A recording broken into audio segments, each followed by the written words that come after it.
the power to modify rules already agreed in the withdrawal agreement on the movement of goods from Northern Ireland to Great Britain and on state aid. That's if the two sides don't agree a future trade deal. Critics say it could undermine the Good Friday Agreement, the peace treaty that had ended decades of armed conflict in Northern Ireland.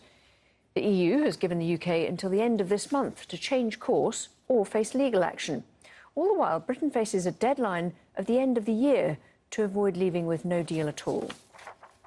Paul Brennan joins us live from Westminster in central London. Paul, Boris Johnson was elected on the basis of his deal with the EU. Now, he says it's not good enough. How well was he able to defend that position? Well, he put up a good fight. I mean, there's no doubt about it. He's staking his own personal reputation and his political credibility on this.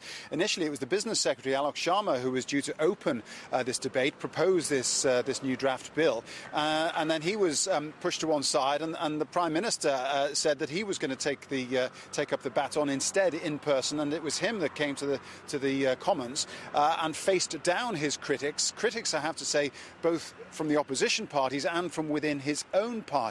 The crux of the matter here is whether or not the government should be willing to breach international law, essentially.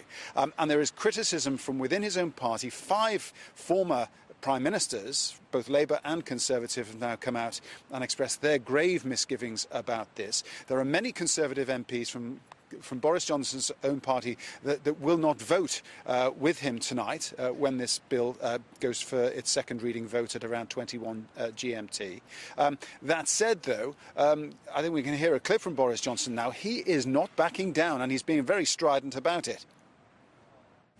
They are threatening to carve tariff borders across our own country and to divide our own land and to change the basic facts about the economic geography of the United Kingdom and egregiously to ride roughshod over their own commitment under Article 4 of the Protocol, whereby, and I quote, Northern Ireland is part of the customs territory of the United Kingdom. Mr. Speaker, we cannot have a situation where the very boundaries of our country could be dictated by a foreign power or international organisation. You know, that kind of terminology is almost incendiary. It's almost jingoistic, you have to say. And it plays to his gallery, particularly out in the country as well. You know, there are many people who supported Boris Johnson precisely because he's willing to go to those kind of lengths. And I think the message that he's putting across there, both to allies within Parliament and opponents within the wider world and the EU, is that you're not quite sure how far he will go, and you have to believe that he might be capable of anything. And in that way, he hopes to reap some benefit from the kind of uncertainty that he's creating.